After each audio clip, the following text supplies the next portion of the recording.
नमस्ते, मेरा नाम है आकाश पांडे और हम हैं एमिटी यूनिवर्सिटी राजस्थान में। मैंने सुना था इस कॉलेज में 4000 से भी ज़्यादा लोग हैं और भारत के भिन्न भिन्न राज्यों से आते हैं, तो मुझे लगा विचार लेने के लिए ये यूनिवर्सिटी सबसे बेस्ट रहेगी। आज हम यहाँ बात करने आए हैं the future of democracy in India, Bharat में लोकतंत्र का क्या भविष्य है। और चलिए, पहले ही हमारे मित्र हमें मिल गए वकालत करते हुए, जो हैं भारत की राजनीति की राजधानी उत्तर प्रदेश से। नमस्ते, क्या नाम है आपका? वर्तिका चंद्रा। वर्तिका जी, आप कौन सी विधानसभा से हैं? बरेली। बरेली विधानसभा। किस पार्टी की सत्ता है वहाँ पे? बीजेपी। समझ रहे हैं आप, बीजेपी की सत्ता है। चलिए एक बात बताइए, कितने साल से सत्ता चल रही है वहाँ पे? 2014 से चल रही है और 22 में जो हाल ही में जो इलेक्शन हुए थे उसमें भी हम बहुमत से जीते थे। बाप रे, बहुमत से जीते। तो आपको क्या लगता है अगला इलेक्शन जीत जाएंगे?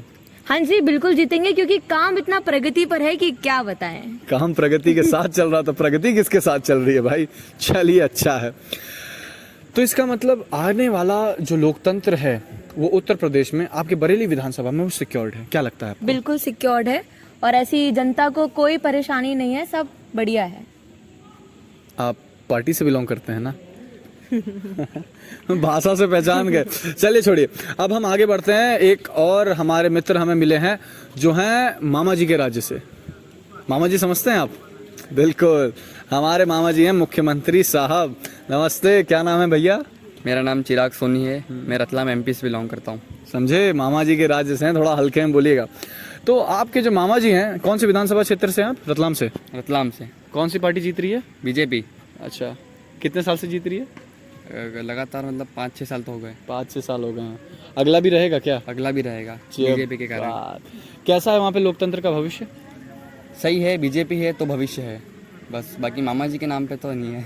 मामा जी के नाम पे तो नहीं। बहुत कंट्रोवर्ट, बहुत क्या कहते हैं आपको, एक बहुत अच्छी थ्योरी दी है कि मामा जी के नाम पर कुछ नहीं है। नाम अगर वोट जो मिल रहे हैं वो बीजेपी के नाम पर मिल रहे हैं, ठीक है, बीजेपी की विचारधारा के नाम पर मिल रहे हैं। तो आपको क्या लगता है कि जो भारत में बीजेपी की विचारधारा है वो आगे टिक पाएगी? बिल्कुल टिक पाएगी। कैसे टिक पाएगी? क्या काम कर रही है विचारधारा? क्या कुछ लोगों के लिए भला कर रही है, कुछ लोगों के लिए भला नहीं कर रही है? क्या कर रही है? अगर भला कर रही होती तो तेलंगाना में जीत जाती, हारी क्यों? इतने जाना जाता है मतलब मंदिरों की वजह से, भिन्न भिन्न भांति के लोग रहते हैं यहाँ पर, और मेन मतलब इसी के कारण जाता जाता है। और आगे कार्य प्रगति पर है और होगा। जैसा कि आप जानते हैं, विश्व में जो G20 समिट हुआ वो भी भारत में ही हुआ। इस हिसाब से भारत नंबर 1 है। जो भी कह रहा है वही बोल रहा है, मोदी इज़ द बॉस। अब आप समझ सकते हैं विचारधारा से। भाई साहब, अब हमको लग रहा ना कि थोड़ा ज़्यादा मोदी भक्त मिल गए। ऐसे मैं भी पॉलिटिकल कॉन्सेप्ट नहीं दूंगा, यहाँ पे कुछ 3-4 लोग हैं, लेट्स सी कि वो मोदी भक्त हैं या नहीं। कम जल्दी। Hi, what's your name? Sumaiya. Sumaiya from Mumbai, Maharashtra. Maharashtra, Shiv Sena. What is your opinion about Shiv Sena? How, कैसा काम कर रहे हैं वो लोग? आई थिंक कुछ कुछ अच्छी चीज़ें होती है और फिर कहीं कहीं पे लाइक सबका अपना अपना मतलब हमेशा कोई ना कोई फ्लॉज तो होंगे ही। तो there are lot of good work that is happening I guess, and at the same time There are a lot of bad works. Can you list some bad works what they are doing? Anything? I think ये बहुत groupism होता है, that is I think once. और मुझे लगता है कि हमारे यूथ में उतना ग्रुपिज्म नहीं है जितना डाला जा रहा है उनके अंदर। बिल्कुल, ये बहुत अच्छी बात इन्होंने कही कि जितना ग्रुपिज्म है नहीं, जितना ज़्यादा हमारे अंदर डाला जा रहा है। इसमें सोशल मीडिया का भी बहुत अच्छा रोल हो सकता है। Yes, of course. Social media आजकल सबको बहुत ज़्यादा इफेक्ट करता है। मतलब लोग मतलब मार्केटिंग और सोशल मीडिया, मतलब लोग सिर्फ देख के कि मे बी उनका कोई फेवरेट इंसान है, वो कुछ प्रमोट कर रहा है, तो वो सिर्फ वो चीज़ वो इसलिए बाय कर लेंगे, उसलिए खरीद कर लेंगे क्योंकि वो इंसान उसको प्रमोट कर रहा है, और इसका गलत फायदा ऑफ कोर्स उठाया जाता है। तो आपको क्या लगता है हमारी केंद्र की सरकार किस चीज़ को प्रमोट कर रही है?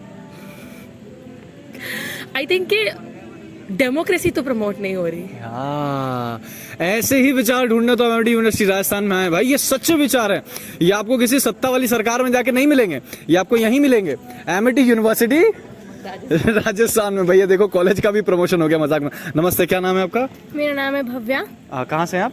हम हैं उदयपुर, राजस्थान से। अच्छा, आप राजस्थान से ही हैं? तो यहाँ तो हमारे, छोड़िए अब उनका नाम क्या बताएं, अशोक जी की सरकार है। बिल्कुल। क्या कंसर्न है आपको सरकार को लेकर के? मेरे को ऐसा कुछ खास कंसर्न नहीं है, क्योंकि इनने मेरे शहर में स्पेशली बहुत अच्छा काम किया है। पिछले कुछ सालों में इनने उदयपुर को बहुत एक अच्छी ऊंचाई पे पहुंचा दिया है। कंस्ट्रक्शंस वगैरह एवरीथिंग जो भी है वहाँ पे बहुत अच्छे से चल रहा है। बट जो अभी रिसेंट एक कांड हुआ था कन्हैया लाल वाला, उसमें कई लोगों के ओपिनियंस बदल गए कि अशोक गहलोत सही काम नहीं कर रहे हैं, कि वो मुस्लिम और हिंदू उन सब में डिस्क्रिमिनेशन और वैसा, वो जिसका उस टाइम बहुमत लेनी चाहिए थी उस टाइम उसने नहीं ली। ये ऐसे बहुत से अलग अलग टाइप के ओपिनियंस हैं लोगों के। ओपिनियन मैटर, इनका बहुत क्या कहते हैं अनबायस स्टेटमेंट था। उदयपुर से याद आया कि यहाँ भी एक देखिए झीलों की नगरी बनी हुई है। अरे कैमरा ले जाइए, देखिए एक छोटा सा झील यहाँ पर भी बना हुआ है, थोड़ी देर में उस पर छपाक लगा के पता चला जाएगा। ठीक है, तो मेरे हिसाब से एक ज़माना था जब अचानक से नया नया 4G आया था। 4G आने के बाद सोशल मीडिया का डेवलपमेंट हुआ, बहुत सोशल मीडिया बहुत ज़्यादा यूज़ करने लगे लोग, फेसबुक इंस्टाग्राम बहुत यूज़ करने लगे। और उसके बाद एक बहुत महामारी आ जाती है कोविड पैंडमिक, जिसके अंदर 1-2 साल लोग घर के अंदर थे सिर्फ अपने फ़ोन के साथ। और इस फ़ोन ने इतना बड़ा काम कर दिया है इन सरकार के लिए, इन सत्ता वालों के लिए, कि मुझे नहीं लगता कि कभी आज पहले जैसे हुआ करता था कि छोटे छोटे कार्यकर्ता झंडा लेके जय श्री राम और मतलब अपने पार्टी की विचारधारा प्रमोट करते थे। आज सिर्फ सोशल मीडिया से आपने फ़ोन खोला और आपने कुछ टाइप किया और वो प्रमोशन हो गया आपका। एक पे हज़ारों लाखों रीट्वीट्स आ रहे हैं। मैं अभी जयपुर से आ रहा था तो वहाँ रास्ते में मैंने देखा कि अरे वो एक तो पोस्टर लगवाया था यार उन्होंने, बड़ा अच्छा था, अट्रैक्टिव था। चलिए आइए, ऐसे सोशल मीडिया और पोस्टर के ऊपर हम एक महानुभाव से बात करेंगे। The person name is Parth Kulkarni, he mostly speaks English, am I right? Good evening everyone, I am Parth Kulkarni and I come from Madhya Pradesh, Sindhwa. Madhya Pradesh. अभी हमको डर लग रहा है कि फिर से वापस बायस इन्फॉर्मेशन ना है। वैसे गुड इवनिंग अभी हो रही है, क्या मालूम वो आदमी सुबह सुबह देख रहा हो। So whichever time zone you're watching this video, I just wish a happy life to you. Wow, is a psychology, वो क्या कहते हैं, tarot card reader too. Okay great, अरे हंसी। चलिए, तो हम बात कर रहे थे कि सोशल मीडिया प्रमोशंस ने लोकतंत्र के ऊपर कितना प्रभाव डाला है, क्या लगता है आपको? Yeah, it has impacted the whole political scenario of India very well. If we take the example of the recent Bharat Jodo Yatra commenced by the Congress party, especially their political leader Rahul Gandhi, that impacted a huge way in residing their politics seat in Bangalore state, especially because they started from the south and they started rejoining everywhere. So what Rahul Gandhi did basically, we started visiting places which were actually not aware about BJP's agenda maybe, which was thinking that BJP is going to go all rampage mode against one religion and it might affect the harmony of this Indian country, which just says Atithi Devo Bhava and also accommodates every religion in every aspect. So I think that particular notion about that Bharat Jodo Yatra was to just establish the social media. And if you take a look at Rahul Gandhi's YouTube channel, the way it had views on his Bharat Jodo Yatra, the way he was interviewed throughout the Yatra, it was just terrific. So it has impacted a lot. Whereas I will say the other political party of India is lacking in that social media concept. It also retweets every tweet against the political party, but it does not focus on one center, that is one social media, one person, one platform. Wow, is a great analysis too. इन्होंने एक ही झटके में दोनों पार्टियों को इतना बखूबी cover कर दिया। वो नहीं कहते हैं एक तीर से 2 निशाने, आम आदमी को भी कवर कर लेते 3 निशाने हो जाते। खैर ये तो मजाक की बात है।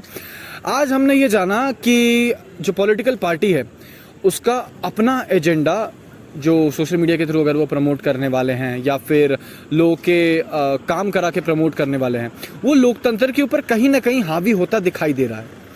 मुझे लगता है कि आगे आने वाले समय में हमें लोगों को अपना आइडियोलॉजिकल एजेंडा दिखा के नहीं वोट लेने चाहिए, बल्कि इंसान को अपना काम दिखाकर ज़रूर वोट लेने चाहिए। और एक बार हम शायद इस कोट पे ऊपर एंड करना चाहेंगे कि आपको क्या लगता है भारत के अंदर लोकतंत्र का भविष्य कितना प्रज्वलित है? विचार कीजिएगा। नमस्ते, मैं हूं आकाश।